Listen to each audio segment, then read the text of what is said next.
ఆధ్యాత్మిక మిత్రులందరికీ కూడా మీ యోగానంద శర్మ ఎంవైఎస్ ఆస్ట్రో భవిష్యత్ దర్శిని కార్యక్రమానికి స్వాగతం.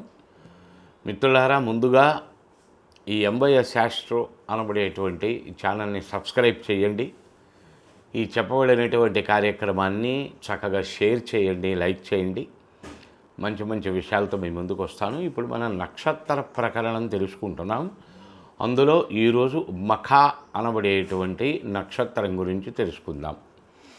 అశ్వని, భరణి, కృత్తిక, రోహిణి, మృగశిర, ఆరుద్ర, పునరసు, పుష్యమి, ఆశ్లేష 9 నక్షత్రాలు అయిపోయినాయి.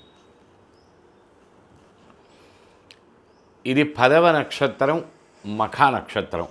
మొదటి పాదం మేష నవాంశ, రెండవ పాదం వృషభ నవాంశ, మూడవ పాదం మిథున నవాంశ, 4వ పాదం కర్కాటక నవాంశలో చంద్రుడు ఉంటాడు. రెండవ పాదం 4వ పాదం వారికి ఒక రకమైన రిజల్టు, 1వ 3వ పాదం వారికి ఒక రకమైన రిజల్టు ఉంటుంది.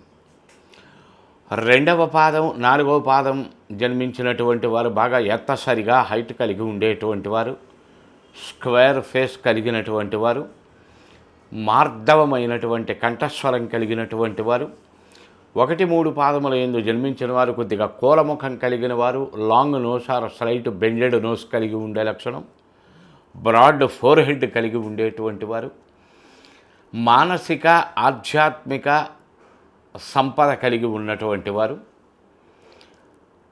శివ సంబంధమైన గణపతి సుబ్రహ్మణ్య సంబంధమైన దేవత పూజలు పునస్కారాలు ఇష్టపడేటువంటి లక్షణములు కలిగిన వారు, శైవ క్షేత్రములు ఎక్కువగా దర్శనం చేసేటువంటి వారు, ఆర్థికంగా బాల్యంలో కొద్దిగా ఆర్థిక లోపం ఏర్పడినా పెరుగుతున్న కొద్దీ ఆర్థిక సంబంధమైన విషయం కుటుంబంలో బలపడే వాతావరణం, వారు స్వయంగా ఆర్థికంగా మంచి పరిపుష్టిని పొందగలిగేటువంటి వారు,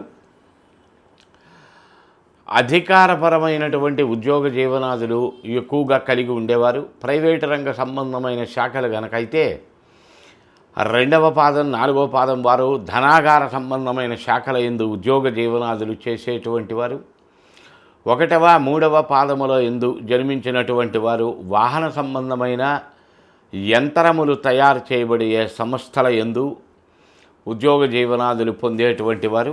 ఇంకా జాతకాన్ని బట్టి గ్రహస్థానాలను బట్టి ఉద్యోగాలు మారవచ్చు, కానీ ఇది కేవలం నక్షత్ర సంబంధమైనటువంటి విషయముల వరకు మాత్రమే తెలియజేయడం జరుగుతున్నది.